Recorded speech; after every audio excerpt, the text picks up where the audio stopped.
रेशमी जुल्फें, ये शरबती आंखें। हिंदी सिनेमा में गाने तो एक से बढ़कर एक बने, लेकिन अलग अलग गानों की किस्मत अलग अलग रही। फूल बरसाओ, मेरा महबूब आया। कुछ गाने तो खूब लोकप्रिय हुए, लेकिन कुछ गाने सुरीले और अर्थपूर्ण होने के बाद भी लोकप्रिय ना हो सके। मेरी हसरतों की दुनिया, मेरी लेकिन कई गानों की किस्मत तो और भी खराब रही। सुरीले और अर्थपूर्ण होने के बावजूद भी उन गानों को फिल्मों में नहीं रखा गया।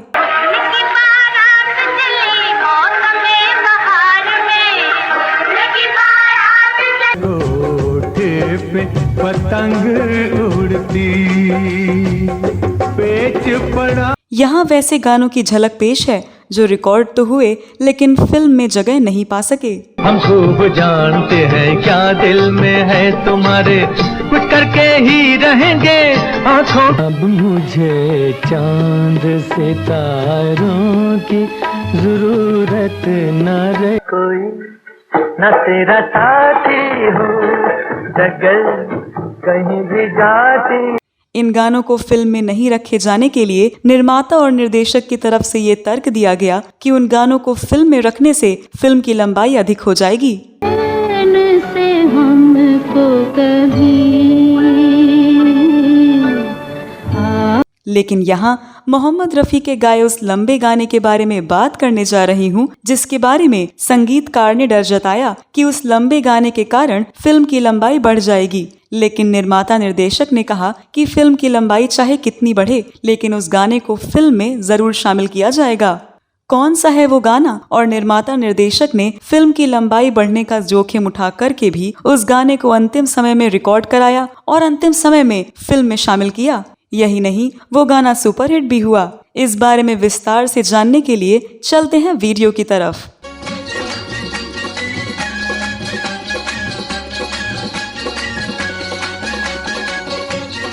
इस वीडियो में जिस गीत, बल्कि जिन गीतों के बारे में हम चर्चा करने जा रहे हैं, वो साल 1977 में रिलीज हुई फिल्म हम किसी से कम नहीं का है। इस फिल्म का निर्माण और निर्देशन नासिर हुसैन ने किया था। ये फिल्म सुपरहिट रही थी। इस फिल्म को मुख्य तौर पर R.D. बर्मन के संगीतबद्ध गीतों के लिए याद किया जाता है। इस फिल्म में तारिक खान, ऋषि कपूर, काजल किरण, अमजद खान, जीनत अमान, ओम शिवपुरी, जलाल आगा और टॉम ऑल्टर ने भूमिकाएं निभाई थीं। चांद मेरा दिल, चांदनी हो तुम। आपको बता दें कि इस फिल्म को 1979 के फिल्म फेयर पुरस्कारों में कई श्रेणियों में नॉमिनेट किया गया था, लेकिन इस फिल्म को केवल एक श्रेणी के लिए फिल्म फेयर पुरस्कार मिला था। वो पुरस्कार था क्या हुआ तेरा वादा गीत के लिए सर्वश्रेष्ठ पार्श्व गायन का पुरस्कार, जो रफ़ी साहब को मिला था। साथ ही उनको इसी गाने के लिए पहली और आखिरी बार राष्ट्रीय फिल्म पुरस्कार से भी सम्मानित किया गया था। इस फिल्म के सारे गीतों को लिखा था मजरूह सुल्तानपुरी ने, जबकि संगीत दिया था R.D. बर्मन ने। क्या हुआ तेरा वादा, वो कसम। नासिर हुसैन की फिल्में युवा वर्ग, खास तौर पर कॉलेज के लड़के लड़कियों को ध्यान में रखकर बनाई जाती थी। उनकी फिल्मों को कॉलेज के लड़के लड़कियां खूब पसंद करते थे। ऐसे में उनकी फिल्मों की कहानी, फिल्मांकन और संगीत सब कुछ युवा दर्शकों को लुभाने के लिए होते थे। चांद से है दूर चांदनी कहाँ ला। इसी फिल्म के लिए गानों पर R.D. बर्मन के साथ चर्चा करते समय नासिर साहब को ये विलक्षण आइडिया सूझा कि क्यों ना क्लब सिचुएशन में कई गानों को क्रमबद्ध पेश किया जाए, जिसे आज के जमाने में मेडली कहा जाता है। मेडली में धुनें रुकती नहीं है और एक लंबा अंतहीन म्यूजिकल पैसेज होता है, जिस पर यूथ ग्रुप्स एंजॉय करते हैं। हिंदी फिल्मों की पहली ट्रिपल मेडली यादों की बारात रखी गई थी। नाना आपके कमरे में कोई। इसका संगीत वैसे तो पंचम दा ने ही बनाया था, लेकिन दरअसल उन्होंने इस गाने की धुन सुजाता फिल्म से ली थी, जिसे उनके पिता S.D. बर्मन ने तैयार किया था। नासिर हुसैन साहब जब अपनी बेगम आयशा के साथ लंदन की यात्रा पर गए थे, तब उन्होंने ग्रेटर लंदन के क्लब टिफनी में संगीत कार्यक्रम देखा था। उन्होंने वहां ये देखा कि डिस्कोथेक तो लगातार चालू रहता है और डिस्क चेंज होती जा रही है, लेकिन कोई भी डांसिंग ग्रुप रुकता नहीं है। एक के बाद एक करके डिस्क लगातार बजती रहती है और डांस चालू रहता है। जब नासिर साहब ने पंचम के साथ सीटिंग की तो उनको लंदन वाला वाकया सुनाया कि क्यों नहीं यूथ कंपटीशन कंपोज करें जो कि नॉन स्टॉप मेडली हो। इस सुझाव पर पंचम दा सहमत नहीं थे, क्योंकि उनको अपने गाने आपके कमरे में कोई रहता है को वो रिस्पॉन्स नहीं मिला था जिसकी उनको उम्मीद थी।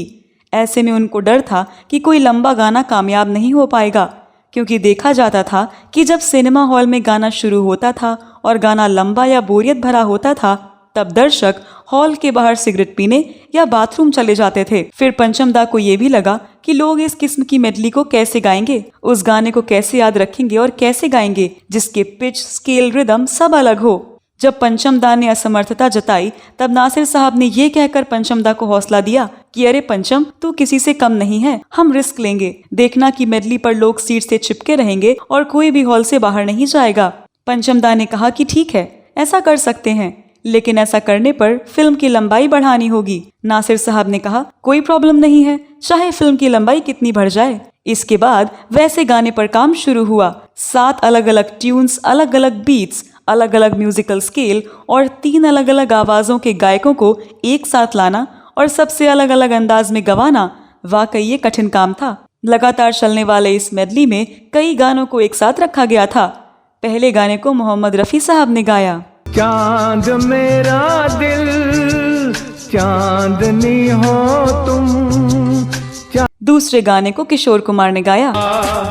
दिल क्या महफिल है तेरे कदमों में आ। इसके बाद वाले गाने को खुद पंचम दा ने गाया। तुम क्या जानो मोहब्बत क्या है, दिल की महफिल सनम ये महफिल। इसके बाद वाले हिस्से को आशा भोसले ने गाया है।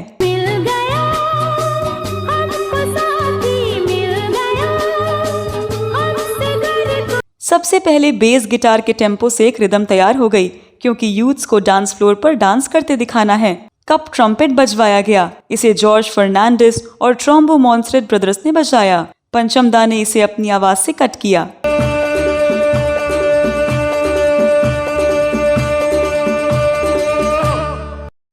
जब दूसरी मेलोडी शुरू होती है तब तारिक शाह एंट्री लेते हैं। तब भूपिंदर से अकॉस्टिक गिटार बजवाया जाता है। यहाँ मोहम्मद रफ़ी टेक लेते हैं।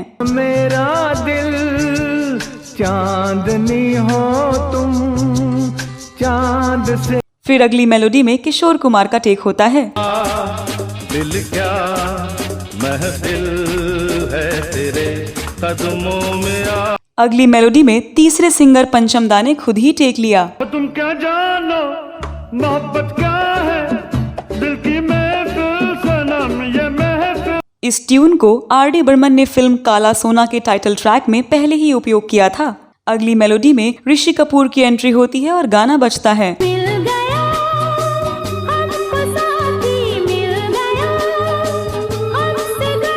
इसके बाद की मेलोडी में तारिक हुसैन और ऋषि कपूर में मुकाबला है।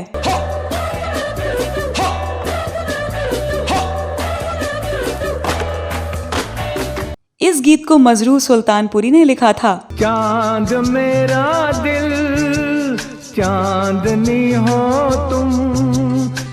आज इसी गाने के अनुरूप भारतीय वैज्ञानिकों ने साबित कर दिया कि ना चांद दूर है और ना ही चांदनी। तो दोस्तों, आप इस गाने के बारे में क्या कहना चाहते हैं?